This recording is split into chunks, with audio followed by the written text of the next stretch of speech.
Lauro, e sobre o modo de usar essas ferramentas de soft law?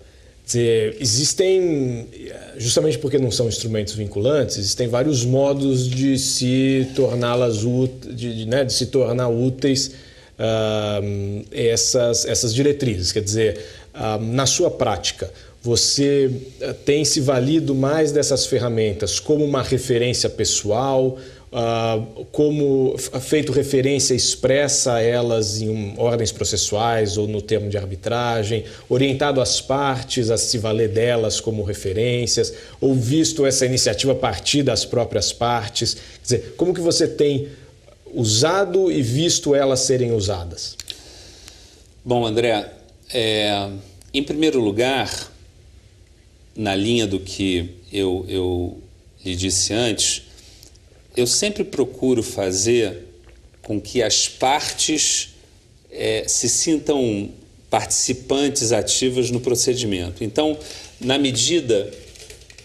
nessa medida, eu sempre procuro convidar as partes a organizarem temas relativos ao procedimento. Então, por exemplo, a produção de documentos por meio do Reference Schedule, não é?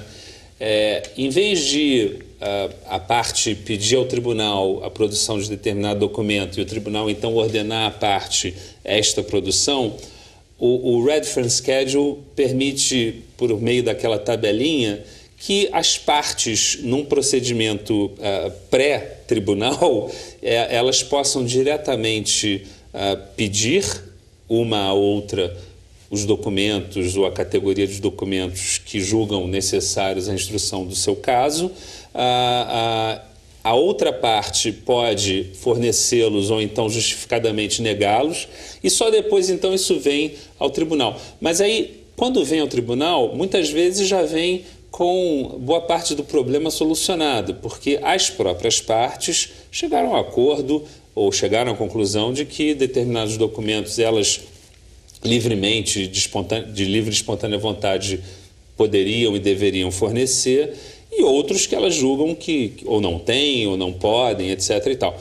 De modo que a utilidade desses instrumentos, me parece, serve a dois propósitos. Um, mais imediato, que é a própria instrução do processo, no caso do Reference Schedule, mas outro é reforçar essa ideia de colaboração entre as partes, que é muito importante para o sucesso da arbitragem. A pior coisa que eu vejo num procedimento arbitral, que eu já tenho experimentado, é uma parte recalcitrante. É a parte que não quer participar do procedimento, é a parte que sabota o procedimento, que fica plantando nulidade para tentar colher mais tarde a anulação da sentença, esse tipo de coisa.